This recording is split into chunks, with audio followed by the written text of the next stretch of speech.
और चलिए अब रुक कर लेते हैं छत्तीसगढ़ की खबरों की ओर, जहां मुख्यमंत्री विष्णुदेव साय आज राजधानी रायपुर के कबीरधाम दौरे के लिए रवाना हुए, जहां वे बीजेपी के नए जिला कार्यालय का लोकार्पण करेंगे। रवाना होने से पहले मुख्यमंत्री ने मीडिया से बातचीत में कई अहम मुद्दों पर अपनी प्रतिक्रिया दी। उन्होंने कबीरधाम दौरे के कार्यक्रम की जानकारी साझा की और साथ ही पंडवानी की प्रसिद्ध लोक गायिका तीजन बाई के निधन को लेकर उठ रहे सवालों पर भी जवाब दिया। वहीं उरला स्थित 3D फैक्ट्री ब्लास्ट मामले में सरकार की कार्रवाई, जांच और पीड़ितों को मुआवजा देने को लेकर भी अपना पक्ष रखा। मुख्यमंत्री ने कहा कि सरकार हर मामले पर गंभीरता से काम कर रही है और पीड़ितों को हर संभव सहायता दी जाएगी।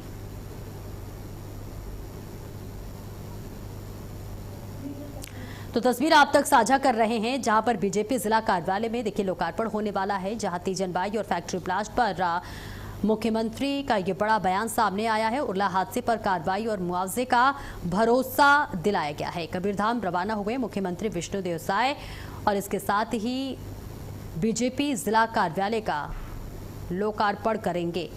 तो ये तस्वीर आप तक साझा कर रहे हैं, जहां तीजन बाई और फैक्ट्री ब्लास्ट पर मुख्यमंत्री ने भी अपना बयान जारी किया। उरला हादसे पर कार्रवाई और मुआवजे का भी भरोसा देते हुए नजर आए। तो ये तस्वीर आप तक साझा कर रहे हैं और साथ ही पीड़ितों के साथ रहने का भी आश्वासन दिया। इसके साथ ही तीजन बाई के निधन को लेकर उठ रहे सवालों पर भी मुख्यमंत्री ने जवाब दिया। वहीं उरला स्थित 3D फैक्ट्री ब्लास्ट मामले पर भी सरकार की कार्रवाई की बात की। वो तीजन बाई हमारी छत्तीसगढ़ की गौरव थी। वो पद्मश्री, पद्म भूषण, पद्म विभूषण से नवाजी गई थी और छत्तीसगढ़ का नाम रोशन की थी। और हम स्वयं उनके अंतिम दर्शन के लिए गए थे और उनका अंतिम संस्कार बिल्कुल राजकीय सम्मान के साथ हुआ है। और चलिए आगे बढ़ते हैं। रायपुर के माना स्थित बीजेपी प्रदेश कार्यालय में आयोजित सहयोग केंद्र में आज बड़ी संख्या में लोग अपनी समस्याएं और विकास कार्यों से जुड़े आवेदन लेकर पहुंचे। इस दौरान उप मुख्यमंत्री अरुण साव ने आवेदकों और पार्टी कार्यकर्ताओं से सीधे संवाद कर उनकी समस्याएं सुनी और संबंधित अधिकारियों को त्वरित कार्रवाई के निर्देश दिए। मीडिया से चर्चा में अरुण साव ने बताया कि सहयोग केंद्र में कुल 166 आवेदन प्राप्त हुए हैं, जिनमें ट्यूबवेल, हैंडपंप, ग्राम पंचायतों के विकास कार्य और ग्रामीण क्षेत्रों की मूलभूत सुविधाओं से जुड़े मामले प्रमुख हैं।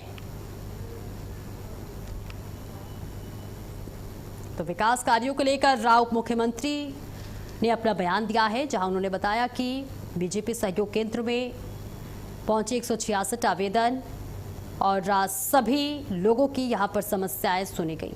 जहां उप मुख्यमंत्री अरुण साव ने तमाम लोगों की समस्याओं को सुना और साथ ही विकास कार्यों के लिए अधिकारियों को दिशा निर्देश देते हुए नजर आए।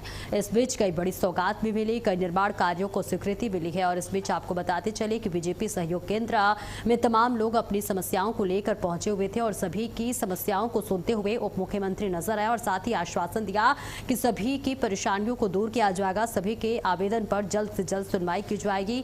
मौजूद तमाम अधिकारियों को भी उन्होंने इन तमाम आवेदनों को स्वीकार कर उनके परेशानियों को जल्द से जल्द उनके निपटारे की भी बात कही। सहयोग केंद्र में सभी मंत्री क्रमशः बारी बारी आकर यहाँ आने वाले कार्यकर्ताओं की बात सुनना, उनके आवेदन लेना, उनके आवेदन और समस्याओं के निराकरण के लिए प्रयास करना, ये क्रमशः चल रहा है। आज मेरी जिम्मेदारी थी सहयोग केंद्र में बैठने की। आज कुल मिलाकर 166 आवेदन प्राप्त हुए। तकरीबन 500 से अधिक कार्यकर्ता ये 166 आवेदन लेकर आए थे। आवेदन में जहां तक तुरंत अधिकारियों को निर्देशित करके बात करके निर्देशित करना था, ऐसे आवेदनों पर अधिकारियों को, संबंधित अधिकारियों को निर्देशित किया है, उनकी समस्याओं के निराकरण के लिए कहा है। और छत्तीसगढ़ के उप मुख्यमंत्री और पंचायती मंत्री विजय शर्मा ने प्रधानमंत्री आवास योजना को लेकर बड़ा बयान दिया है। उन्होंने कहा कि प्रदेश के 11 लाख से अधिक पात्र परिवारों को इस योजना का लाभ मिलेगा। साथ ही अन्य पात्र हितग्राहियों को भी योजना में शामिल करने की प्रक्रिया जारी है। इसी उद्देश्य के साथ प्रधानमंत्री आवास योजना का विस्तार किया जा रहा है, ताकि अधिक से अधिक जरूरतमंद परिवारों को लाभ मिल सके।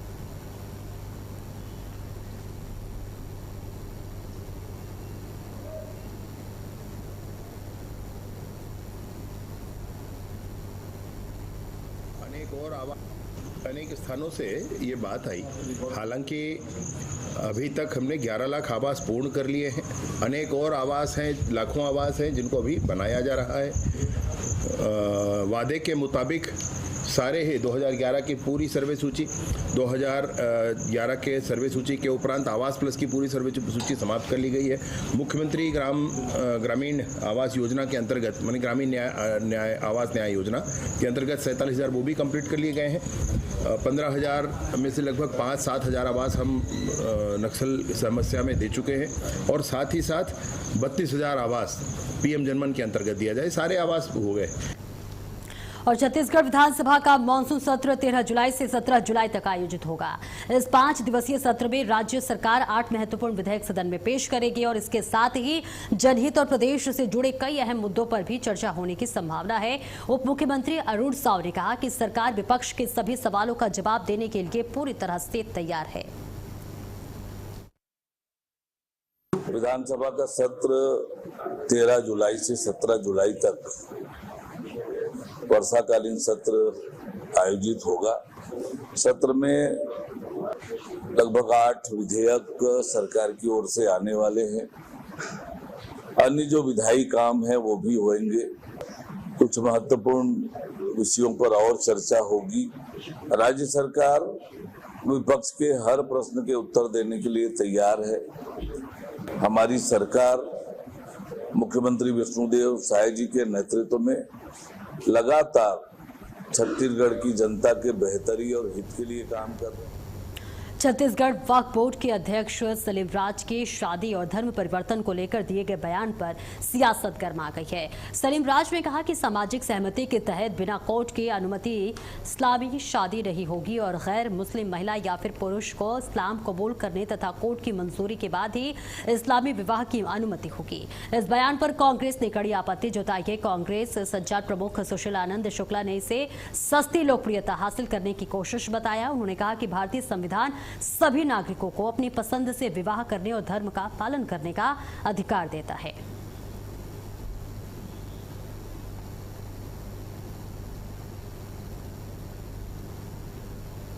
बालोद जिले के डोंटी लोहारा में कथित अवैध प्लॉटिंग और भू माफिया गतिविधियों के आरोपों को लेकर फॉरवर्ड डेमोक्रेटिक लेबर पार्टी यानी कि FDLP और भारतीय किसान मोर्चा के बैनर तले सैकड़ों लोगों ने SDM कार्यालय का घेराव किया। प्रदर्शनकारियों ने आरोप लगाया कि कपड़ा व्यापारी कमलेश जैन के खिलाफ कई शिकायतें दिए जाने के बावजूद अब तक कोई भी ठोस कार्रवाई नहीं हुई है। आंदोलन का नेतृत्व भारतीय किसान मोर्चा के राष्ट्रीय अध्यक्ष शिवशंकर सिंह ने किया। वहीं प्रदर्शन के दौरान प्रशासन ने प्रतिनिधिमंडल से चर्चा कर निष्पक्ष जांच और नियमानुसार कार्रवाई का आश्वासन दिया, जिसके बाद प्रदर्शन समाप्त हुआ।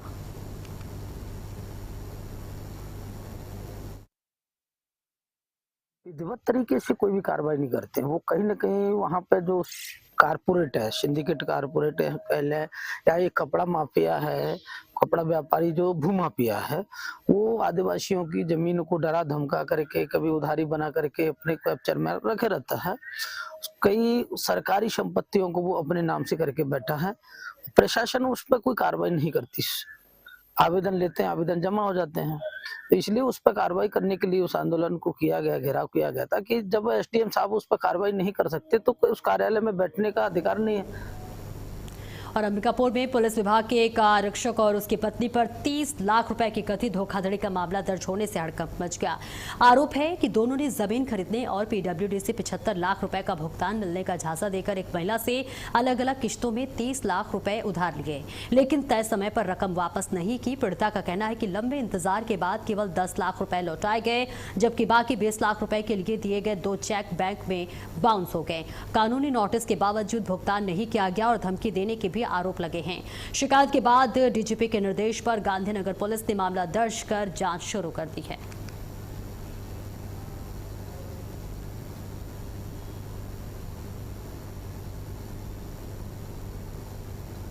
दर्ज कराई गई कि जो आरोपीगण हैं उनसे उनका पुराना जान पहचान था एवं कुछ समय पूर्व प्रार्थिया से 30 लाख रुपए लिए और ये बताया गया उनके आरोपी गणों के द्वारा कि पीडब्ल्यूडी विभाग से जो है उनको कुछ पैसा मिलना है। जब पैसा मिलेगा तो वो ये 30 लाख रुपए को जमीन खरीद करके जो बाद में पैसा ये वापस कर देंगे। उक्त संबंध में प्रार्थना के द्वारा बहुत बार भूलने पर आरोपी गणों के द्वारा 10 लाख रुपए दिया गया तथा 20 लाख रुपए जो है आज दिनांक तक वापस नहीं दिया गया है के आवेदन पर थाना गांधीनगर में एक अपराध पंजीबद्ध किया गया है। मामले में अग्रिम में थानी कार्रवाई की जा रही है। फिलहाल इस बुलेटिन में इतना ही। खबरों का सिलसिला लगातार जारी है।